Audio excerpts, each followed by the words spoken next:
The frame assembly for the X-Winder. So we've got everything assembled here or ready on the table to start the construction of the frame. Just a brief description of the parts first and the sub-assemblies. So this is the left crossbar and the left carriage post, the right crossbar and the right carriage post, the right mandrel post and the right mandrel chuck, the left mandrel post, left mandrel chuck. These are the frame plates. There are 6 of them.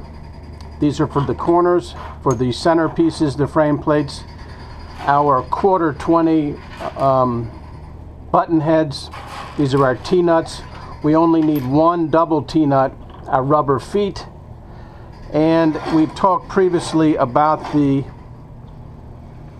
carriage wheel plate. Now let's talk briefly about the long bars. For the front long bar, we're using a 1" by 3" section. It's 8 feet long. So this is the front long bar, 1" by 3 inches.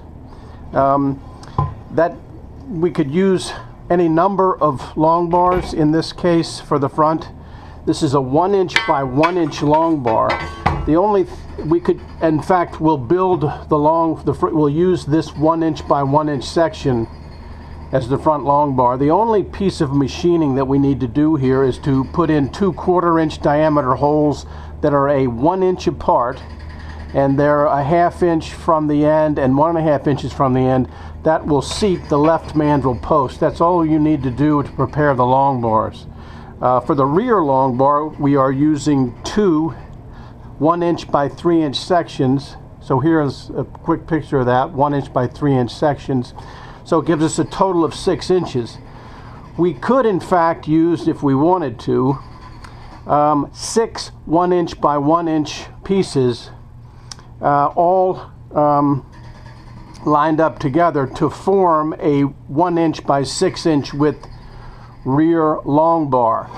The width of the rear long bar really defines the stability of the moving plate and the amount of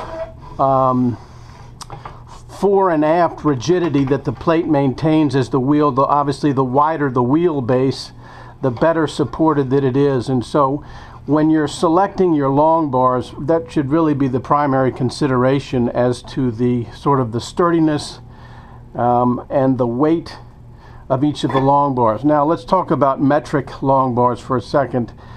If you're unable to come across or purchase 1" by 3" or any inch section long bars, and you're only able to get a hold of metric long bars, they will do as well. In this case, we have a 30mm by 60mm section, and we would use 2 of those in the rear.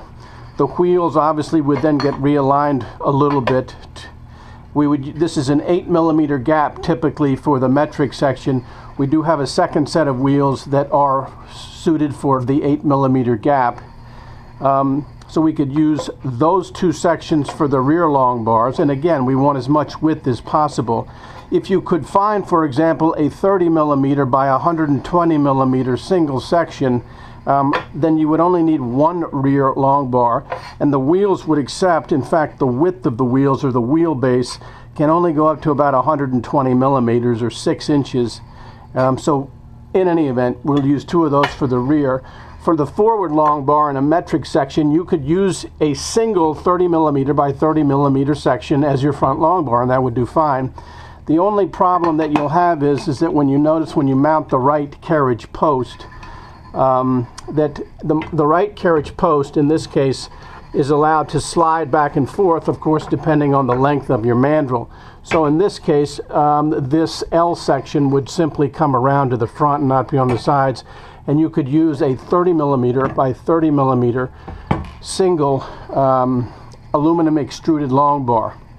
So I hope that describes most of the long bar options. You really would not want to go to a 40mm because then your gap, I think, gets to 10 millimeters. So you really want 1" sections and 1" sections for the front and rear long bars. a width of approximately 6 inches, you could go as low as 4 inches. Your plate would be a little bit less stable. Or if you can't find the in sections, then the metric sections with a 30 millimeter profile and a multiple of 30 millimeters will do. So I hope that clears up a lot about the long bars. Okay, we'll proceed to install the right crossbar. We'll take one of the corner plates and we'll put on a couple of T-nuts. Okay, there we go. And we'll take these T-nuts and slide them into the slot along the aluminum extrusion. First we'll align the T-nuts. They will go into the section, the slot in the bottom of the section. We'll turn it over and we'll go ahead and tighten that up, making that flush with the end. That one and that one. A little torque. Now we're actually going to do 2 of those, so we'll bring the second one on as well. Okay, torque that down. Now here is our 2 rear long bars, the 1 inch by 3 inch sections. This is going to install exactly as shown. Now we'll put T-nuts in and we'll slide those T-nuts into the, I'm going to align the T-nuts and I'm going to press from the bottom to lift them up, and I'm going to get them just aligned, and we're going to get those right into the slots. Now it does require a little bit of coordination and patience, but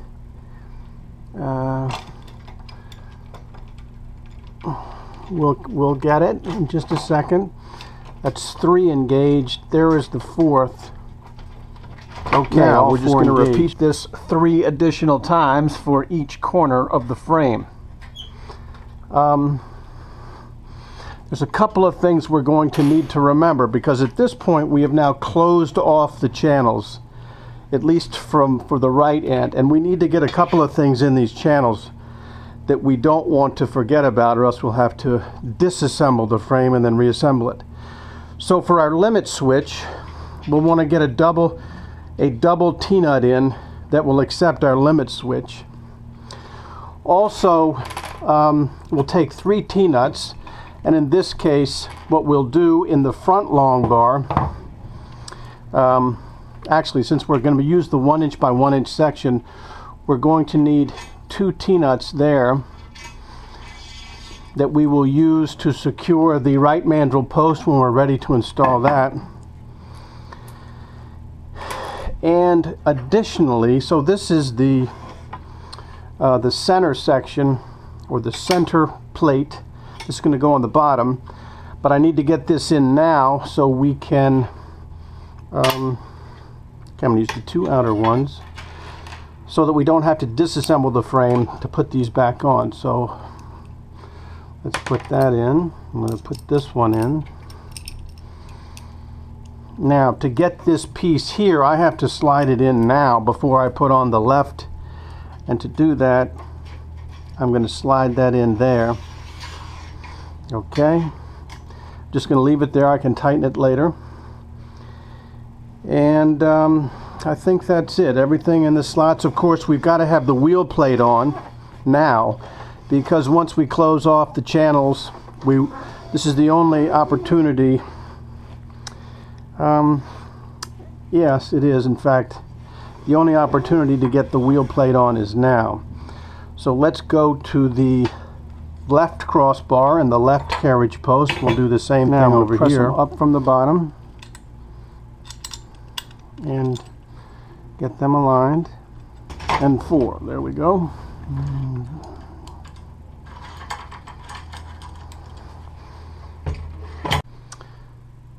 Okay, we're now completed with the frame assembly.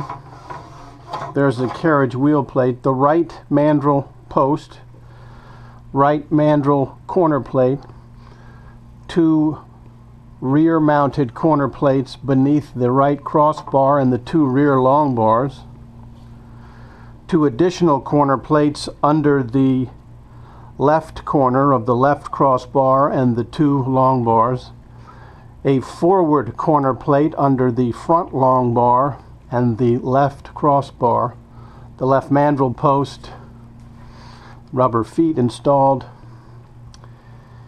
and the left mandrel post is able now to move at any length along the front crossbar to accommodate the length of the mandrel.